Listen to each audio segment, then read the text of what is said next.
جبر کو پارێزگەهانەی نەوە هەفت سنوورە دیگەل وڵاتی سووریا و پشتی سەرهەلدانا شەڕên هەرەمەزن لە چەندەڤەرên سووریا di navbera Gropa Çekdarên İslamî û Supayê Sûriya da û herwesa digel hêzên Sûriya Dîmokrat ev yek bûye tirseka mezin li cem xelkê Mosilê dibêjin me tirsa wê çendê heye heman êrişên Daeş bû ser bajarê Mosilê û Iraqê dubare bît. واكيد ما يحصل في سوريا فيه بيقومون أول سوريا رجعت بوندور أخوها بيت كسر عراق بركو جريدونك نوفر سوريا وعراق هي جدای أول جروبين تقدر سر إيران با أو تخوزن أول هلويست أخوها بيت تجال حكومات سوريا يانو كان المواطن اليوم بالعراق وبمدينة الموصل يخاف من هولاتینی که العراق باجر مثل ترسوبه چنده هیا سیناریو 2014 دوباره بود راستی همین زانی دیباردوخ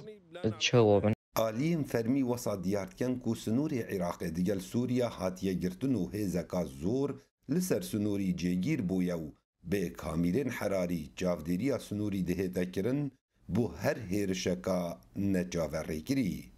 الله هەمووان ڕوونە کە سنووری نینەوە لەگەڵ سووریا هەر لە طرێفاویە دەست پێ دەگات تا دەگاتە فێشخابوور و ئەم سرونە هەمووی بە کامیرەی چاودێری حەراری پارێزراون و هەموو ئەو هێزانە لە ئامادەباشیدان بۆ ئەوەی هەر مەترسیەکی نەخوازرا و ڕوو لە شاری نینەوە و عێراق بکات. هەروەسا بەرپرسێ لژنا ئەمنیە ئەنجومەنێ پارێزگەهانەینەوە ئەو ژی گوت ku ewan peywendî digel hêzên Sûriya Dîmokrat hene ku her êrişek bû ser Iraqê hebîtin ew dê pêşwext hêne agedar-kirin. دیارە ئەو هێزانەی کە قەسەد لە جانبی سووریاوە هەماهەنگیەکی هەیە و قورفەیەکی مشتەرەک هەیە لە بینی هێزەکانمان لەگەڵ ئەو هێزانە و هەر مەترسیەک یاخود هەر شتێکی نەخوازراو بێت ئێمە ئاڵوگۆڕی استیخباریمان هەیە بڵێ. Piştî êrişên Gropa Çekdarên İslamî bû ser çendeverên Sûriya û kontrolkirina hinek cihên stratîjî